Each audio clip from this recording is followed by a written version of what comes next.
Let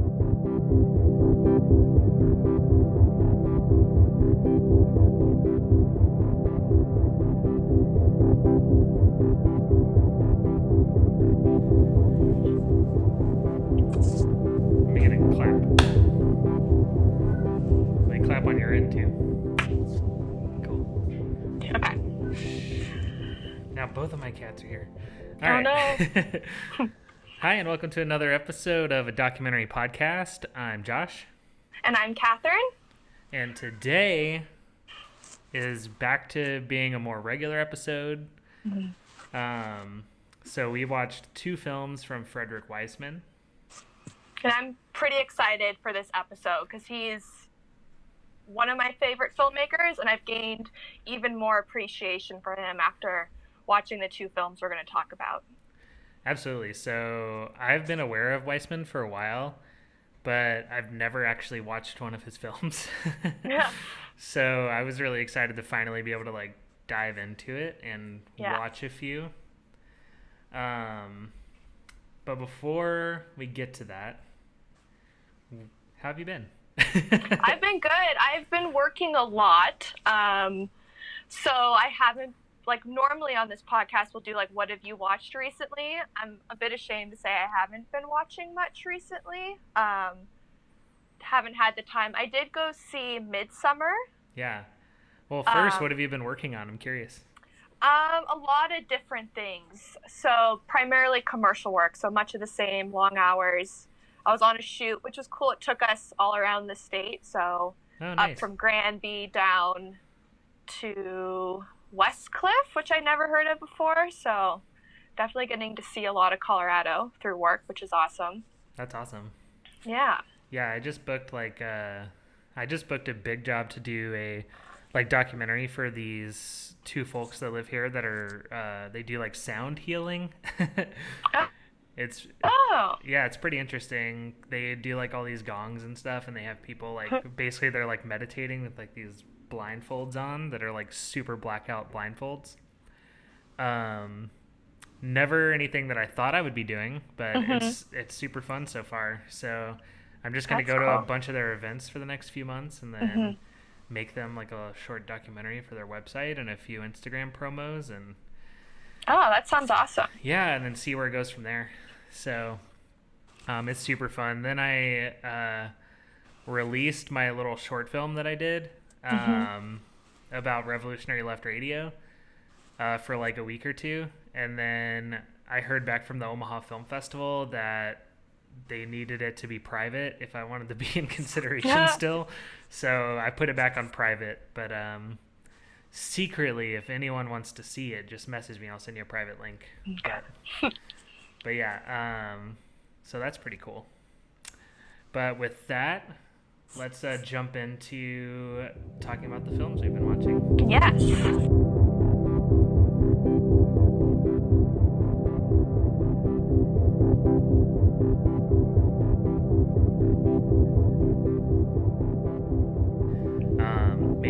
Maybe let's change the title of this segment to what we've been watching or recommendations. Okay, I like that. Yeah, that's a good idea. Yeah, because then it's more fun because you can kind of pick films that maybe you watched a long time ago, but would go well with the main films we're talking about. But mine are going to be more what I've been watching lately. Or specifically 2 things that I've watched recently, and they're not related really to this. Well, they could maybe be related to Titicut Follies a little bit. But the 2 series I watched were on Netflix. They both are on their second season. Or, no, one's on their first season and the other one's on the second season. And they're Exhibit A and Confession Tapes. So I think they have some, similar production company behind them. Because Exhibit A is a series on Netflix. I think there's only 4 episodes right now, but it kind of goes into different forensics and their flaws. So it goes into video evidence. It has one about I forgot what the other 2 were. I know one is touch DNA, which I still have to watch that episode.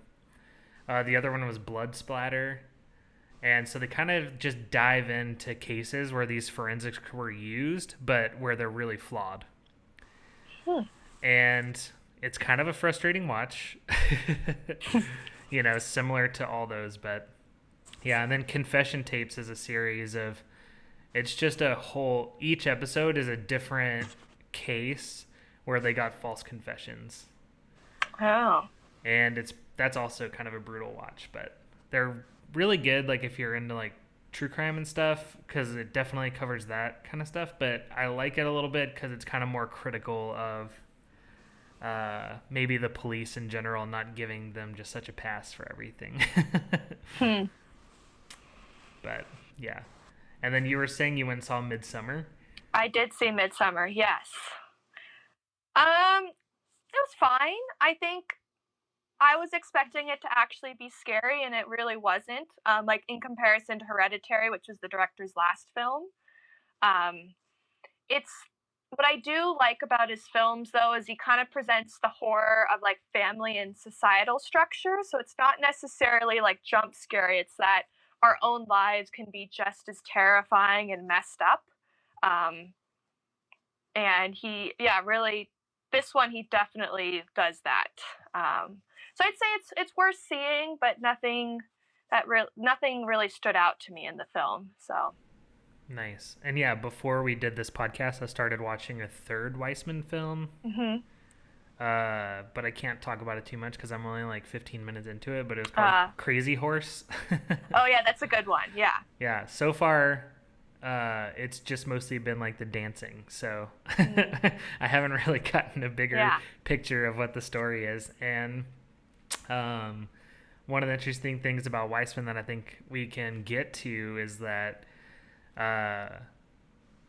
once we dive into the main films is just how you don't really know what the thesis of the film is about kind of towards the end, until the end. Yep.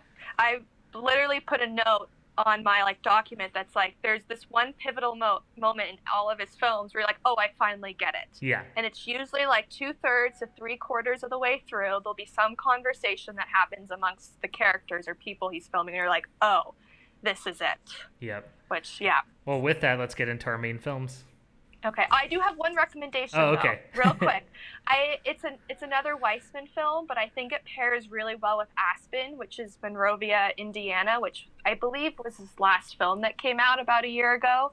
And it's structured all his films are kind of structured the same, but it presents the complete polar opposite to Aspen, like, or the demographics. So if you want to see two different classes of people, I'd say it's a really good back-to-back watching if you can handle 5 hours of Wiseman, though. I think if you're in a meditative mood, you can do it. Yes. You can do it, guys. I did it today. I watched 2 Wiseman in a row. Oh, wow. That's an undertaking right there. Yeah. Well, I woke up early to do it. Okay, yeah. Yeah, so I have more to say about that as well. Oh, yeah. One of the frustrating things I'm finding out about Wiseman is that the production, they're not streaming in a lot of places, and you can't buy them on iTunes or Amazon or anything. So I think I'm just going to have to like buy a bunch of DVDs from them. But he released everything on Canopy now. Almost everything. Oh, yeah. Almost everything is on there, but Monrovia is still not. Maybe it's too new. Yeah. I'm wondering if that's what it is. But I tried to buy it on iTunes so we could hopefully talk about it. And then it wasn't on there. And then I tried Amazon. It wasn't on there. And I was like, damn. So I found you can only get it through his website. So there was no way I was going to get it in time for this episode. Yeah. But I really want to see it because I heard there were some controversies about it. And I just kind of I was just curious to dive into it a little bit. Yeah. But with that, we'll get to our 2 main films.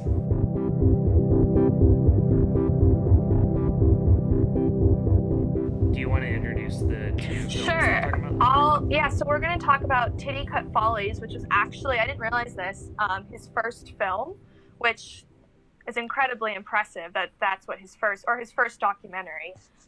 And the other one is Aspen, And so, do you want to start with Titicut Follies? I can give a brief summary. Yeah, let's do it.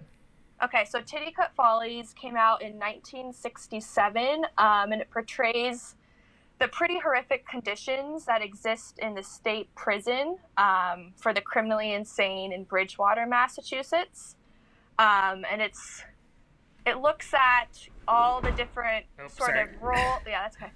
And it looks at all the different roles and hierarchy and how poorly these people are being treated, and very inhumanely. Yeah, absolutely. I think the first note I wrote down was humiliating undressing. And I wrote down racism as well, because it seemed like, to me, like the guards, one of the first scenes, these guards are like making all of the, it's hard, you don't know if you should call them patients or inmates, because it's supposed to be like a hospital like scenario, but it's like worse than any prison I've seen. Yeah, they're treated as prisoners. Yeah, exactly. And I think that that first scene, they're making everyone undress, but then the guards are like pretty indifferent the whole time. But then like whenever there was this black man that they were talking to, their tone of voice completely changed. And man, what an upsetting start to this film.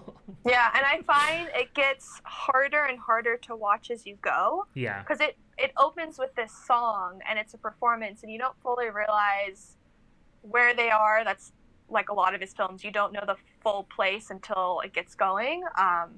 And that song keeps repeating itself, or this performance, in the middle and the end. And every time you see it, as it progresses, you feel more and more uncomfortable, because you know that these people are being, like you're saying, being humiliated, and that it's just this show. It's not their actual performance, and they don't necessarily, or they're not there voluntarily.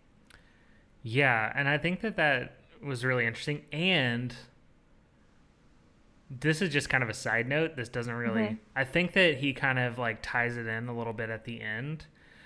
First off, if you haven't seen this and you're worried about spoilers, this probably isn't going to be... Because I have to talk about the end to talk about the thesis of both of these films. So go and try to watch them if you can first. You can get them streaming on Canopy. If your library has a deal with them. That's really the only place I know to watch them right now. But I will say Wiseman films don't really have spoilers. Yeah, really, totally. We'll give the thesis or like what it's about away, but the way his films run, they're not like very specific events or revealing moments. Yeah, exactly. Okay, so but the one thing that I thought about from the first scene and to the end scene is, from the first scene, I thought that like the warden, or whatever you call that guy, head of security, whoever he is, I thought he was one of the patients. And towards the end, you realize like he looks more crazy than any of the quote unquote like crazy people in there. Like he's up there and like putting on this like strange show, and he just has this like evil face. And at the beginning, it doesn't seem evil, but whenever they show him again at the end, to me it was just so menacing, because you're like, oh, this guy's a sick person. Like in a way that they kind of tie it in throughout the whole film, especially with the one guy who's saying that he's getting worse the longer he's there. And he keeps going to the guards and he's like, look, I'm worse. That might be the medication, maybe it's the other patients, but I feel worse every day I'm here. I'm losing weight, and then they just like write him off like, oh, he's so delusional right now. Then they say they're just going to give him like up his medicine instead of listening to him. And they're going to give him more tranquilizers and stuff. Yeah. And so to me, that was like the most sane person in the film. And it was like really hard to watch in that way, because this guy basically like got sent to this this hospital. You kind of like hear it a little bit, but he got sent to this hospital by a prison that he was in, because he went and talked to a prison doctor and told him that he was depressed and stuff. And then they sent him to this like hospital for the clinically insane, essentially. But I think he was also potentially schizophrenic. Yeah. Because there was one part where he was like, they were in the prison, they were poisoning his coffee or something. Yeah, they did. But I will say, though, that, like, there are better ways to treat schizophrenia than locking someone up and giving them tranquilizers. And it's like, it was heartbreaking to see that, like, he thought prison would be better than where he was. Like, yeah, that's just so wrong. At this place that's supposed to be like helping people Yes. and curing like ailments, essentially. Yeah. So yeah, that was really hard to watch. And then it also struck me just how talented a lot of the people were. Like, they're like wonderful singers, and just, you know, there was so much like whenever they would go to the performances, like, it was a little weird, you know, because of knowing that where they are, but like them as human beings were just so talented. And there's this specific one little scene where this guy is playing guitar and the two men are singing, and it's just like a quick, like maybe like 30-second to a minute of them singing this song, and it was just, yeah, it was just really kind of a beautiful moment, because so much of the film is so hard to watch. Yeah, and what I was very surprised by, that it's still hard to watch even though these people know they're being, like, the guards know they're being filmed, so they're probably on their best behavior, and this is still the product. And I think it also shows, like, the power of Wiseman, because he is able to find certain moments that really reveal people's characters, or sort of the dynamics that are going on between people, because he spends a lot of time showing, like, the rooms or the cells, basically, that the patients are staying in. They have literally just a mattress, and there's some really strong imagery of, like, them, like, shutting the door and, like, looking through these windows, and these people are just, like, so alone and so isolated. So I think he does, like, incredible camera work to sort of bring out the stuff that maybe the guards or these people are trying to hide. I was doing a little reading after I watched this, just because I was curious, because, you know, I was just like, how was the reception at the time, you know, to go in and film all these, like, clearly, like, people that were just, you know, had some mental health, like, severe mental health issues, and, you know, what kind of the ethics were about filming it. Because at first you're almost like, oh, I'm just, like, weirdly, like, peering in, watching these people be, you know, are they being exploited for this film, et cetera, et cetera. But I think as we got to the end of the film, you realize, oh, this film is actually about the guards, and the camera is, like, looking at these patients/prisoners in a very human way. And there's a lot of care there, because they want to, like, linger and make you see what's happening to them. And in a way, the interesting thing is, like, this is, like, such an activist film, but it's so subtly an activist film. Like, it doesn't have a bunch of facts that pop up on the screen. It doesn't have a narration that tells you exactly what to think. But you watch it, and then you realize how kind of sociopathic these, like, guards are and stuff, and the war. And the doctor, yeah, the doctor too, who literally, he thinks he's God. Like, he doesn't listen to anyone, and is just so out of touch with the people. Yeah, absolutely. Yeah, there was so much of that. Just, like, all these doctors that were just, like, talking down to these people, and they didn't have that care, you know. And the interesting thing is, there's this one pivotal scene in the film where this guy, Jim, you know, the guards are, like, taunting him while he's getting a shave, and they're like, hey, is your room going to be cleaner tomorrow, Jim? And then he'll answer, and then they're like, what, Jim? Say it again, Jim. And they're just like, it's so frustrating, and you can feel his frustration, and you can feel, like, how broken down these guards are making him feel. And then there's a scene afterwards where the camera is just lingering on him in his room, as he's like stomping around and like banging on the window. And you just feel that frustration. And the whole time the guard is still taunting him. And when I was reading afterwards, that scene actually might have played a pivotal role in having this hospital get shut down. Hmm. And and then later on, 7 of the family members of different inmates sued this hospital, and a lot of it came from them watching this film. Yeah, I could definitely see that. Yeah, so this film, without any narration, without any facts that pop up on the screen, with just observing people in this kind of situation. And sure, there's some manipulation with like editing and stuff, like that's just filmmaking, like we know that. But you can make like a quiet meditative film like this and still be super impactful and actually like make something that actually has some real world benefit to people. Yeah, I just love how his films, like, you feel more than just like a fly on the wall, because it almost is like you're sitting at the table, like watching these conversations happen or watching these interactions, or like when he films sort of I'm going to call them inmates because that's basically how they're treated, but the patients like walking down the hallway, he puts you in the middle of them, not necessarily behind. So it is like such a very like open look at a place and people. Yeah, I think that's definitely something I picked up in the film. And I just really loved how, we can talk about it a little bit with Aspen too, just how, again, like at first you're like, okay, what exactly is this film? And then as it goes along, you start, it like peels back the layers, just as it goes on, just little by little. Yeah. And then by the time you get to the end, you have like a full kind of picture of like what this film is about.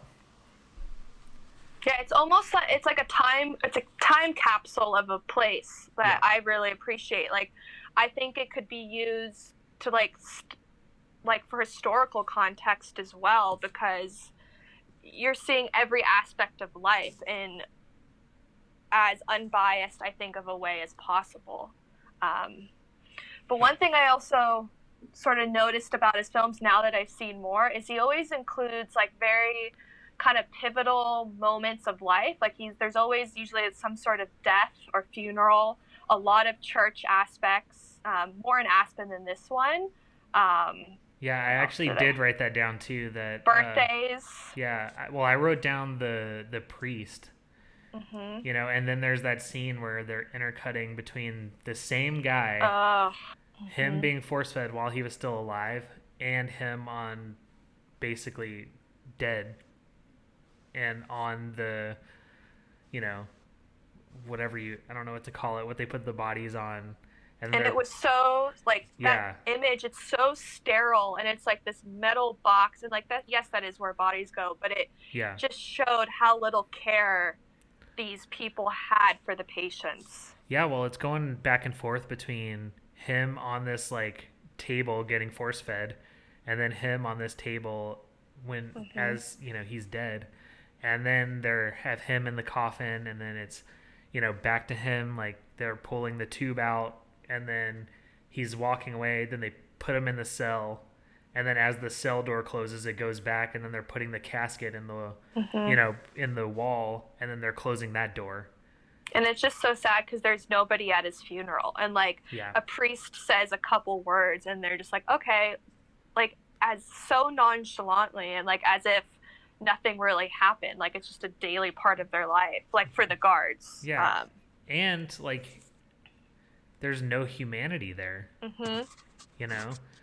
And there's one part where you get some humanity from the people in charge, and it's like there's a bunch of nurses, I think, that are in the room, and they're talking about how it's nice that they feel like they're doing some good, whenever they can like help people. And that's like the only part where you get any kind of like humanity. But I still felt there was like an evil nurse. Yeah, there's a bit of ego and sort of what's the word, like separation, if that makes sense, where they're like, oh, I did good, and they felt good about themselves, more of like about themselves, and that the other person is doing better. Yeah. No, I know what you're saying. Yeah. Yeah, that's for sure. So I do want to talk about this film a little bit more, but I also want to bring in the next film that we're talking about, which is Aspen. Yeah, so Aspen is a film about the town of Aspen in Colorado, most famously known as a very kind of wealthy ski town. And it follows the very frivolous lives, especially like the intellectual and art world that exists there during the winter. I'd highly recommend it because I've always had an issue with Aspen. Like, as a skier, Aspen is one of the places I really don't like, and this film is exactly why I am not a fan of that place. Like, it puts it all into one film, and I'm like, these are my feelings about it, and yeah, he does it for me. I don't really, yeah. Yeah, so one of the things I love about Wiseman that I'm finding is that he makes these films where there's never like a through line as far as like a character or anything. He kind of like peeks into a bunch of different worlds in order to present a full thesis. And this film specifically, like, I read an article after this called I think I sent it to you. It was just called like, I skimmed it real quickly. Yeah, it's called Frederick Wiseman's Aspen is an unsung American masterpiece. And that's how I felt while I was watching it. I was just kind of shocked by how good it was. And I think that maybe the reason why it didn't really take off is because people are like, who the fuck wants to watch a documentary about a rich town in Colorado where a bunch of celebrities own houses, you know? Like, who gives a shit about that? Yeah, one of the comments on Canopy was literally like, I don't need to spend 3 hours watching rich people live their lives. But it's... Yeah. Well, that's how I felt when you were like, let's do Aspen. And I was like, okay. I just wanted to do it because I think... So I think it was, like, this was a good film to choose, even though it is about a bunch of rich people, because we are based out of Colorado. And I have spent, like, time out there and worked out there, and I think he captures the place perfectly. Yeah, well, one of the interesting things about this film is, like, yes, it is, like, mainly rich people. Like, it starts out kind of with this kind of party in the mountains, and I guess it was like a CEO was having a party, and there's all these like super 90s ski looking people. Like, the ski outfits are incredible just for that alone. Totally. And it looks like almost like a joke of what you would think of a 90s movie.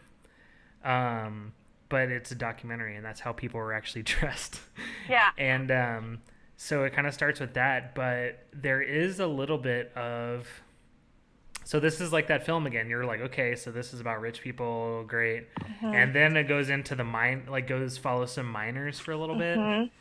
And then, you know, you see these people working in the mines, and then you see this like family. They're having like it looked like a reunion. Was it a reunion? No, it was a 40th. It was a 40th, yeah. Wedding anniversary, which I really thought was interesting because that's when you first see the mix of upper and lower class. Because up until then, you have the lower class always shot separately, like the miners or the farm at the beginning, or then you have like the rich people walking around in fur coats, but they never really intersect, and that's when you start to see them coming together, and it is kind of uncomfortable to watch. Yeah, and it really makes you just think about like the main... Like, all these rich people are there, and they're just kind of, like, doing all these things, and they're having these, like, weird art classes at some giant mansion in the mountains. There's, like, this dinner party at another mansion in the mountains, like, right after that, where these people are having this, like, philosophical conversation, you know, just, like, really snooty about it, though. And then... So, yeah. Yeah. And then there's, like, kind of mixed in a little bit... Are these like normal people, these like farmers, these miners, this family like having their like 40th anniversary. And But there was still a lot of racism and inappropriate, I think, Yeah, comments during that. So yeah, even that, they make a very distasteful joke about Indians, or native, we would now say Native Americans, but even there, they're like sipping champagne out of fancy glasses, and just it just always feels like it's dripping in wealth and money. yeah. And there's like that scene where, oh my god, the The book cosmetic club. surgery. Oh, that Oh, too. that's. But We'll get to that. Yeah. yeah, the cosmetic surgery scene. Oh my god. See, that's the issue I have with Aspen, is, and he portrayed it so well, the vanity and image that's associated with this town. Maybe not everyone, but it's all about appearances. It's all about showing how intellectual you are, how cultured and how artistic you are, but in such a vain way. It's not done authentically. It's just because people want to just show off, and I think that's my opinion of Aspen as well. And from all those images, like you're saying, the hair salon, the cosmetic surgery, the fancy fur coats, like it's just this bombardment of like, I Yeah. don't, yeah. There was a comment at the 40th anniversary though from one of the family members about Mm. how Aspen is changing. And it's funny to watch it in 2019 and know that it's like completely gone now. But then it seemed like it was kind of right at that moment where it was like really being taken over, you know? Mm-hmm. Like and changing like from kind of more of a mining like ski town, you know, with like ski bums and stuff and like all these like workers and miners being there to being like kind of a rich people's playground. And Yeah. it kind of seemed like this is when it got really big. But now you go to Aspen and it's like it's just that now, pretty much. You Yeah. know? Like I have friends who'll defend it, but I think I'm going to show them this film now and be like, no, it's, yeah, like you're saying, it is a rich people's playground. Yeah, Yeah. but it's also really funny too because like you see this like rich lady trying to ski and she's like falling and she's like, but she's on like the steepest, you know, fucking like Yeah. slope I've ever seen, but she just doesn't know how to ski and you're like, what makes you think you can do that? Like, Yeah. and then there's like, oh my god, just this art class is so ridiculous and this, oh man, I don't even. There was so much stuff. Mm-hmm. Oh, the charade scene. Oh, the scene at the end, hmm you're just like, oh. And I'm Yeah, very curious too, after all these films, because he does present them in, I think, a very truthful, honest way. But if people who are in the film feel like ashamed of it after, because if that was me and I watched it, I'd be like, oh my god, like I doubt. I don't I think they're can't. self-aware enough. No, that's actually true. I Yeah. think that they just watch and they're like, "That's funny. Yeah. Look how Oh, silly I'm we in, are." or it's another like dinner party conversation. I was in a Wiseman film. Yeah. So one of the things I love about the film, again, like Titicut Follies, but this one, I think, you know, this is further along in his career, and I think he Mm-hmm. has more of a, like this is a stronger film per se. Mm-hmm. Like maybe this, and the subject matter is impossible. Like the fact that he did this and like it works so well is amazing. It kind of reminded me of like Robert Altman or something. Mm. Like just the way it unfolds and the camera work. And the other thing I love is a lot of this kind of more verite filmmaking and stuff is a lot of times like really handheld and shaky and it kind of has a specific style and it seems like he just completely foregoes that. Like he doesn't participate in that. Yeah. Which I think is really cool because I think it gives the film more of a. What did you say earlier? It's like, Oh, it's like you're sitting at the table, yeah, exactly.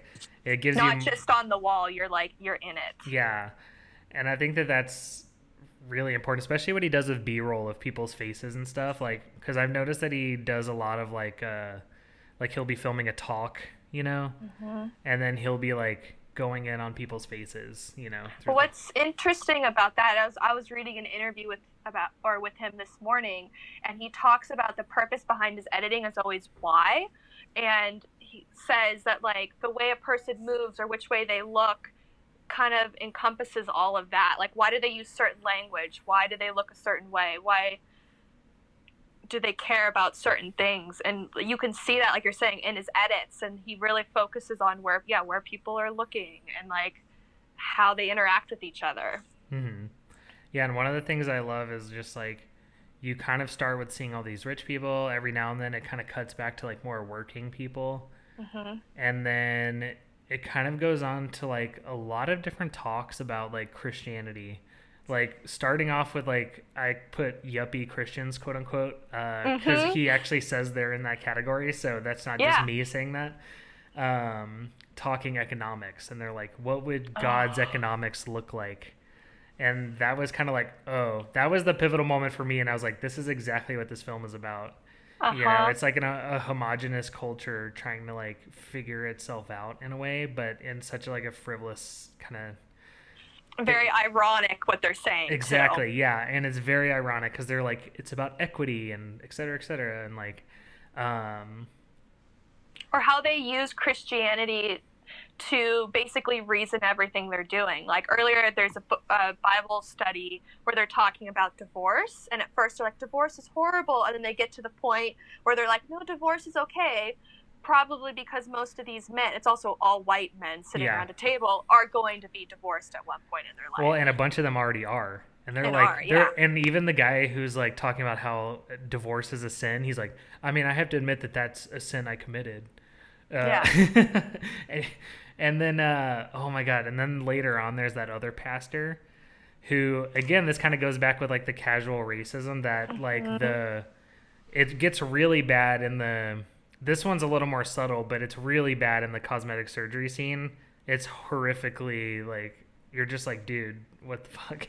Mm-hmm. But this pastor, like later on in the film, and he starts talking about you couldn't go to a church in the inner city of Denver. They have security guards that are worried about. Mm-hmm. And he does it like he says all this like horrible stuff, and then he says, "But they're our family."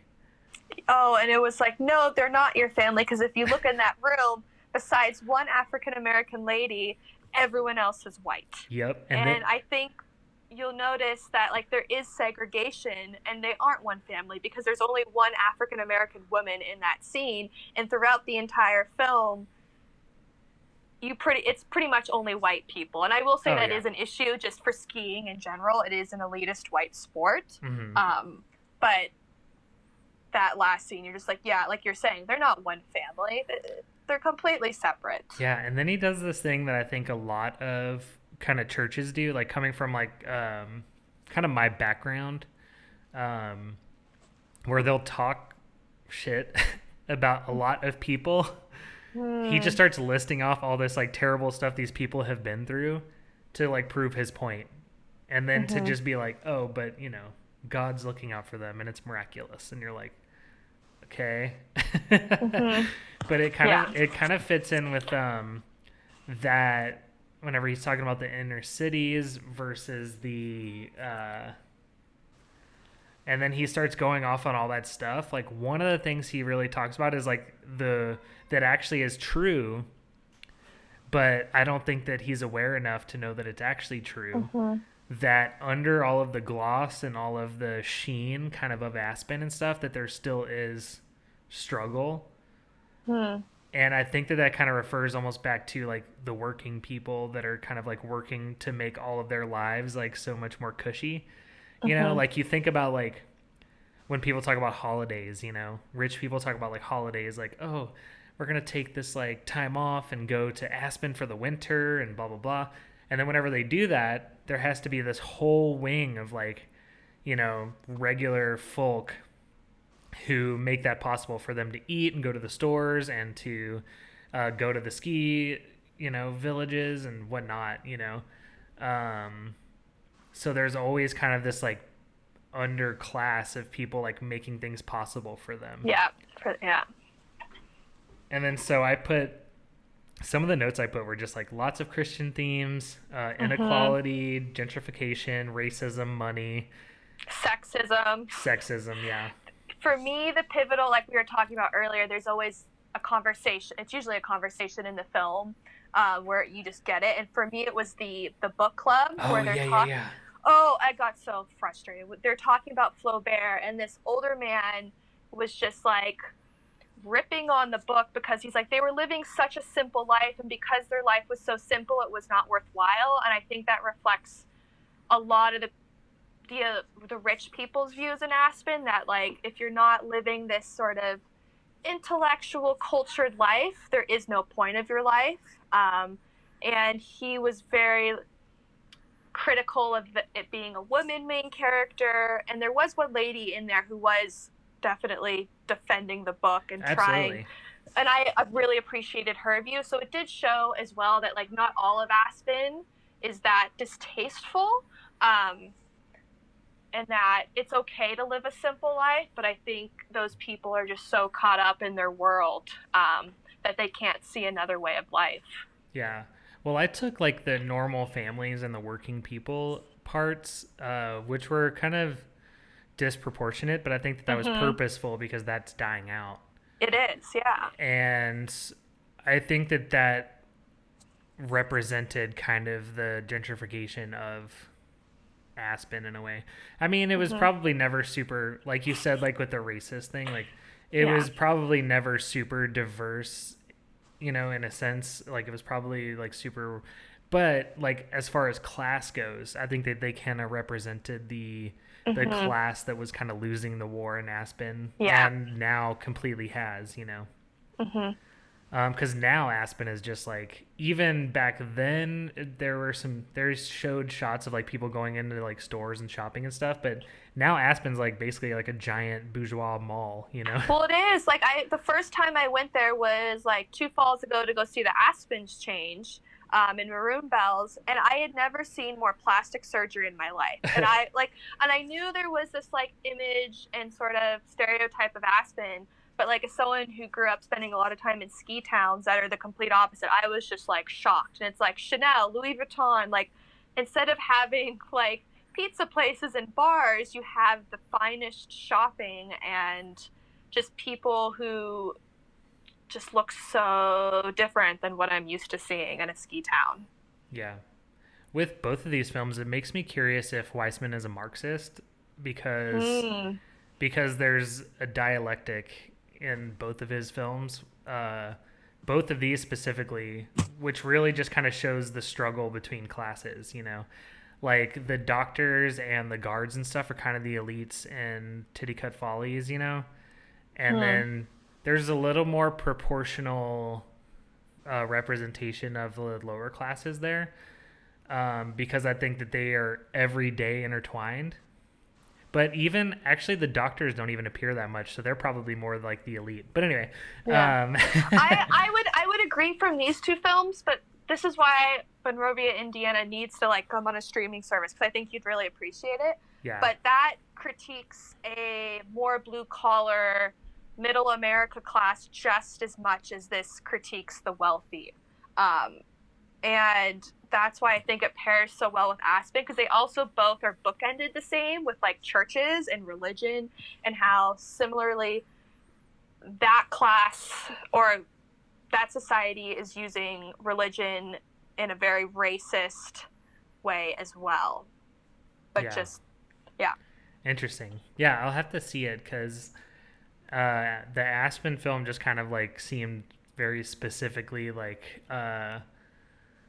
very in tune with like Bechtel Brecht would call like the Marxist aesthetic, which is just kind of like critiquing capitalism in kind of a more subtle way, but by just showing people's lives, like he didn't. Is that? Oh, sorry. Yeah, he didn't have to go in there and be like, look how silly all these rich people are. He just pointed a camera at them and let them do their thing. But is that maybe just because of that's how society is in the States, or how these communities are? Because I was reading that when he makes a film, he doesn't do any research. He goes in and films everything for just like 8 weeks, and then edits for like almost or over half a year, and finds the story within the edit and tries to find like the why people are this way. And so I think as filmmakers, you're always going to put your bias in, or your opinions. And like that's it's mine. kind of impossible. Yeah, that's yours. But I think that this is just more of a mirror on what our society actually is. And sometimes it's hard to look at ourselves, and this is what's going on in our country. Yeah. Well, to be fair, I will say that Marxism is Marx's like specifically him looking at what capitalism is and how classes relate. That's all it is, really. It's not really like an ideology of like, he doesn't really go into what it should look like. He just goes into, this is society, this is the capitalist structure, this is how classes are at war with each other. And so I think that inherently, if you're going to do a film about like rich people taking over an old mining town, you're going to pretty much, it's just going to inherently be that critique. So that's probably what it is more so. Because I think that it is just looking at how like class relations work, but he did it in a like superior way. Like I haven't seen a documentary that got me that. I mean, it's 2.5 hours of a bunch of random shots of Aspen, basically. Yeah. And he pulls out this like incredible critique of society, or at least like of the American, inequality. Essentially, I don't know how else to describe it, but yeah, he just pulled out this like amazing critique from this. From this film, and I was just like really enthralled by it, just because of how subtly he can do it. It's so subtle, and like, just as a preface, his films do take effort and work to watch, because it's not, like you're saying, it's not all thrown at you, and there is that ending sort of moment where it all comes together. But that's why I love his film so much, is how subtle it is, and it makes you like ask questions and sort of like analyze your own life or like your part within society. Absolutely. Man, I loved these movies. Yeah, we should do some more. We should do another Wiseman episode next. I would totally be down for another Wiseman, because one more thought I have to add about him is I really appreciate his like round table conversations that he films. In all of his films, he usually does that, and through them, he'll present sort of like both sides of the argument just by what people are saying. And it's just, I think the power of our conversation has so much power, and he really uses that throughout. Absolutely. I think that should be like a lesson for a lot of other filmmakers, is just that, especially documentary films, like you can get so much of a story just by letting people talk to each other. Like we don't have to like set up like talking head films all the time with like text that flies up over all the facts and stuff. Like I just think that his films are kind of like a master class on how to make a film that reflects society and can be really powerful and have a lot of meaning to it. Yeah. And also tell a story outside of how we typically set up story structures, especially like what you learn in like film school and stuff. Yeah, I agree. And he just lets the conflict find itself almost. Like, it's not, And you just got to let films breathe. Because if people can connect to it and you can take a minute, then you can really... Yeah, I think that's what helped me connect to these films so much too, is like there's so much room to breathe in it and to kind of like take it in. And that's what I think he used the snowplows for. Like the snowplows kind of come between the different chapters, and they have this almost like meditative sound, and it allows you to sort of like, think, figure out where you're at within the film, and just kind of get ready for the next part. I also love his establishing shots, like, hey, we're outside in Aspen, and here's the exterior of a building. Oh, now we're in that building. Now we're out. Yeah. And then now we're in... I wasn't talking to you, Siri. Jeez. But yeah. And then, he goes back to more wide shots and stuff. And yeah, it's really cool. I'm really glad that I watched those movies, and now I can't wait to dive into more. I know. It just makes you, want to do more. What I love is he covers such a vast array of, like, subjects. So there's something, I think, for, like, everyone. He has some about dancing, the zoo, about Berkeley. Like, it's just, the National Gallery. Like, you can learn about anything kind of through his films.